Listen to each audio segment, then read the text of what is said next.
আসসালামু আলাইকুম রহমতুল্লাহ ভিউয়ার্স, আমি এখন দাঁড়িয়ে আছি রিয়াজুল জান্নাতের ভিতরে। রসুল সাল্লাল্লাহু আলাইহি সাল্লাম বলেছিলেন, আমার মিম্বর এবং আমার হুজরার শরীফের মধ্যবর্তী জায়গা হচ্ছে রিয়াজুল জান্নাহ, অর্থাৎ দুনিয়ার বুকে এক টুকরো জান্নাত।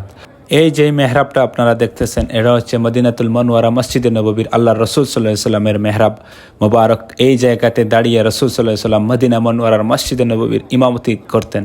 এবং এই যে জায়গাটা আপনারা দেখতেছেন, এই জায়গাতে দাঁড়িয়ে আল্লাহ রসুল সাল্লাল্লাহু আলাইহি সাল্লামের জলিলুল কদর একজন সাহাবী হযরত বিলাল রাদিয়াল্লাহু তাআলা আনহু মসজিদে নববীর আজান দিতেন আজ থেকে প্রায় 1500 বছর আগে। এবং এই যে জায়গাটা দেখতেছেন, এই জায়গা হচ্ছে আল্লাহ রসুল সাল্লাল্লাহু আলাইহি সাল্লামের মিম্বর মোবারক, যেই জায়গাতে দাঁড়িয়ে আল্লাহ রসুল সাল্লাল্লাহু আলাইহি সাল্লাম মসজিদে নববীর জুমার খুতবা সহ বিভিন্ন ইসলামের খুতবা দিতেন। আল্লাহর দরবারে লক্ষ কোটি গুণ শুকরিয়া আদায় করছি, মদিনাতুল মুনাওয়ারাতে এসে রিয়াজুল জান্নাতে প্রবেশ করতে পেরেছি এবং নামাজ আদায় করতে পেরেছি।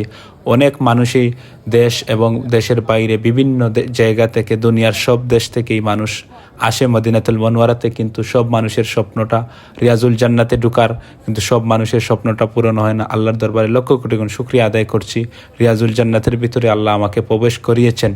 এবং রিয়াজুল জান্নাতের ভিতরে ঢুকে আল্লাহ রসুল সাল্লাল্লাহু আলাইহি সাল্লামের মিম্বর মোবারক এবং আল্লাহ রসুল সাল্লাল্লাহু আলাইহি সাল্লামের মেহরাব মোবারক সবটা কাছ থেকে দেখতে পেরেছি।